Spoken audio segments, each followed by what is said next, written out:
Morning, everybody. This is chapter 12 here, talking about thermal energy. So what I have up here on the board are some terms that I would like for you to be familiar with. I also have a couple more terms over on the other board, so I'll slide that over. And I'm also going to introduce to you two formulas, both of which are found, well, you'll see it, it's a two-page document. So the first thing we're going to look at is heat flow rate, and then we'll look at heat energy transfer. So heat flow rate and heat energy transfer are the titles of the two documents that are basically one document. It's just 2 pages. Anyhow, so first of all, some vocabulary. Calorie. When you think of calorie, you think of probably food, and while that's true, basically when you're eating food, you are consuming a certain amount of energy, and you figure out, okay, how much energy are you getting from eating that food, and and calories, of course, are on, it's like the main thing that you see on a nutrition facts label. So calorie, in terms of the context of thermal energy, refers to the amount of heat required to raise the temperature of 1 gram of water by 1 degree Celsius. All right, again, the amount of heat required to raise the temperature of 1 gram of water by 1 degree Celsius. Now, there's also this unit of heat called the British thermal unit, and I want you to notice the similarity here between calorie and British thermal unit. A British thermal unit is defined as the amount of heat required to raise the temperature of 1 pound of water by 1 degree Fahrenheit. So calorie, we talk about a gram of water raising the temperature by 1 degree Celsius. British thermal unit's the same thing, it's just that we're talking about a pound of water being raised by 1 degree Fahrenheit. Now, up here you also have this term called specific heat, which basically it's a number that you look up, and you don't have to look that up because I'm going to provide you with that information. But the specific heat is almost the same thing, same definition as calorie. Specific heat definition is the amount of heat required to raise the temperature of 1 gram of a specific substance by 1 degree Celsius. Specific substance might be brass, copper, aluminum, something like that. All right, now, the definition of temperature.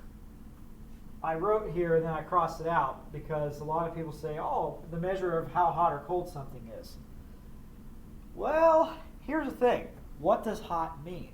What does cold mean? All right, if you think about it, life here in Central Ohio, if it's 50 degrees, let's say 55 degrees in January, that feels pretty good to us. We want to be outside perhaps. Maybe even go swimming in Buckeye Lake. I don't know. But I know what you're thinking, ew, I would never do that. And okay, fine. But 55 degrees in January feels really good. 55 degrees in July doesn't feel so good. All right? So hot and cold are basically relative terms. Another example, you hear about people that live in Ohio during the summer and they go down to Florida in the winter. Well, down in Florida, there's sometimes if it's if it's 60 degrees in the morning, that might feel cold to some people, but maybe to us here in Central Ohio it may not be so bad. But again, it's just hot and cold are relative terms. Now, temperature, the true definition, the accurate definition of temperature is a measure of the average kinetic energy of molecules that compose that substance. All right. So basically, the higher the temperature is, the greater the kinetic energy of the molecules that are moving. Obviously, they're moving, so they have kinetic energy in that substance. All right. And so as you reduce the temperature, the average kinetic energy is reduced. The average kinetic energy of those molecules is reduced. As you increase the temperature, that average kinetic energy increases. Okay, one more definition here. What we have here up top there is heat. Heat is the transfer of thermal energy which occurs spontaneously from a hotter object to a cooler object. One of the things I want you to take away from this entire lesson is the fact that heat always travels from hot to cold, never from cold to hot. You may think it does, but really it doesn't. All right. If I have an ice cube, I put an ice cube in my hand. What's happening to the ice cube? It's melting. Where's the heat coming from? Yes, there's heat in the environment, but also the heat from your hand. The temperature of your hand is around 98.6 degrees or 37 Celsius. So as you have that ice in your hand, the heat is leaving your hand and going to that ice cube and melting the ice to make, of course, liquid water. How does your hand feel after that? Your hand feels cold, all right, because there's heat that's been removed from your hand because it's been transferred to the ice cube. All right, so heat always travels from hot to cold. Now, there's this concept called heat flow rate. And all it is, it's a measure of quantity of heat that flows with respect to time. All right, as I mentioned earlier, I mentioned specific heat.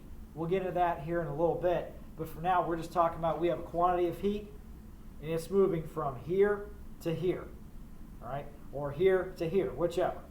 Okay, it's moving from an area of hot to an area of cold. Now, that formula, pretty simple formula here we have. Q sub H, and this is the heat flow rate document that was posted, I guess, yesterday. Heat flow rate, Q sub H, equals the heat energy transferred, designated by a capital H, divided by T, time measured in what else but good old seconds. Okay? Now, first example, we have 39.2 joules of heat that moves over a time of 4 seconds. I don't know exactly what the problem says. You'll see it. Anyhow, 39.2 is the H. It's the quantity of heat that's being, and it's moving over a time of 4 seconds. So you just divide it out. 39.2 divided by 4 is 9.8 joules per second. All right.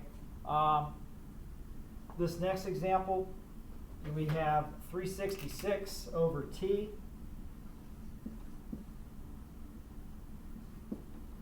And that's going to equal 117.5 joules per second. So I can put this over 1 and have a proportion, and I can cross multiply and divide. And when I do, I'm going to come out with an answer of 3.11 seconds.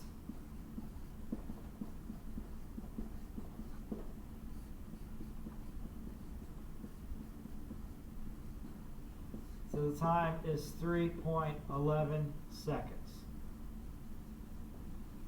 All right, and this third example here, I don't know how well you can see that, but we'll just rewrite it here. 22.8 equals what do I have there? 5, yeah. All right, so we don't know what H is. So when we multiply these two, H is going to equal 114 joules. Okay, so 3 different ways of solving, since we have 3 variables in this formula, we're going to solve, one time for the heat flow rate rather. Another time for we solve for the time. And then the third example we solve for the heat energy transfer. So it's just your basic algebraic formula here. Okay, so that's all we have for heat flow rate. All right, so again, it's just a measure of the average, the amount of heat that's moving with respect to time. And remember the definition of temperature, that will only help you later on. Now, what I'm going to do here is walk this over, and move this to, and come on over here, and we have heat energy transfer. Okay, now, heat energy transfer, what we're looking at here is we still have heat that's being transferred, all right, moving from one place to another, from an area of hot to an area of cold. But now we have a specific material involved. Okay, remember what we talked about when we mentioned specific heat a few minutes ago. The amount of heat that's required to raise the temperature of 1 gram of a specific substance by 1 degree Celsius. In this example here, it happens to be brass. All right, typically what will happen is you would look up specific heat values in a chart. Well, times being what they are, I gave you that information. All right, so you'll never have to look up, you'll never have to Google, and you don't need to Google specific heat of copper, aluminum, whatever, because I will provide that information for you. All right, now what you do here, grab the chalk, So you have this formula for heat energy transfer. H again is heat energy that's transferred. M refers to mass. C is specific heat, we just talked about that. And D, or delta T, all right, one variable, that's why I have a box around this. Delta T refers to the change in temperature. Now, so for example, we have a 25-gram piece of brass. Let me stop there for a second. The amount of the substance will always be given in grams. Leave it in grams, please. Do not convert it to kilograms. You don't need to do that. Just leave it in grams for me. So a 25-gram piece of brass is heated from a temperature of 45 to 55 degrees Celsius. The specific heat of brass is 0.091 calories / grams degrees Celsius. How much heat energy is transferred? Okay, so you have the M, you have the C, and you have the delta T. Delta T, remember, is the temperature difference. What some students will have a tendency to do is they'll say, oh, do I use 45 or do I use 55 for the temperature? The answer is neither one. Why? It's the temperature difference. All right, the change in temperature. Find the temperature difference. Difference means subtraction.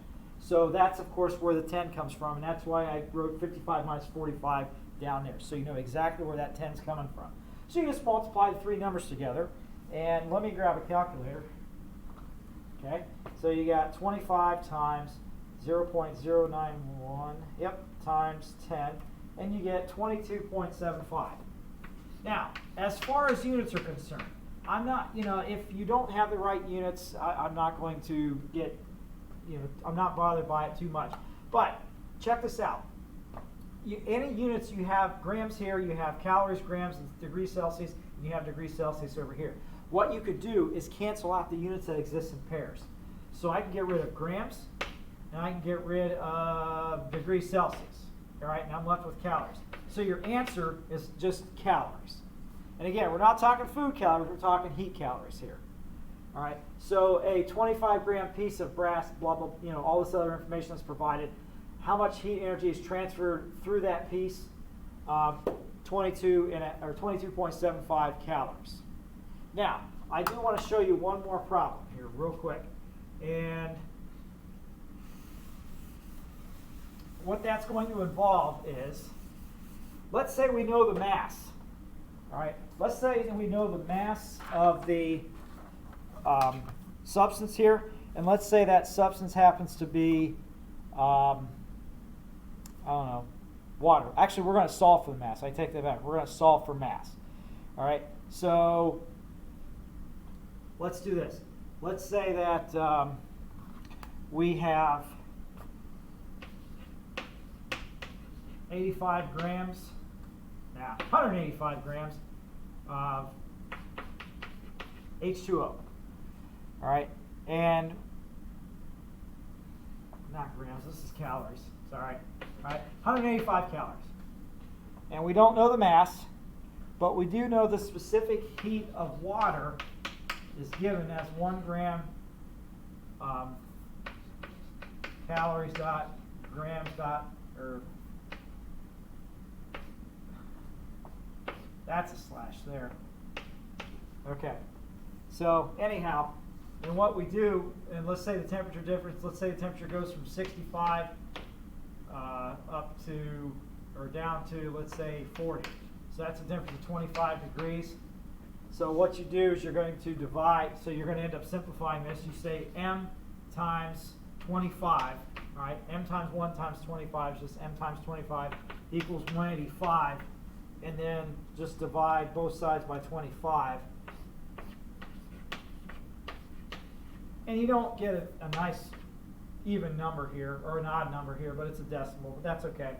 So the mass happens to be 7.4 grams of water. So all we did there really is just do some basic algebra here. You still set up the problem, then you're going to simplify everything on the right-hand side, and then divide by divide the heat energy transferred by the product of the specific heat times the temperature difference in order to figure out mass. So anyhow, if you have any questions, let me know. I'm more than happy to give you a hand.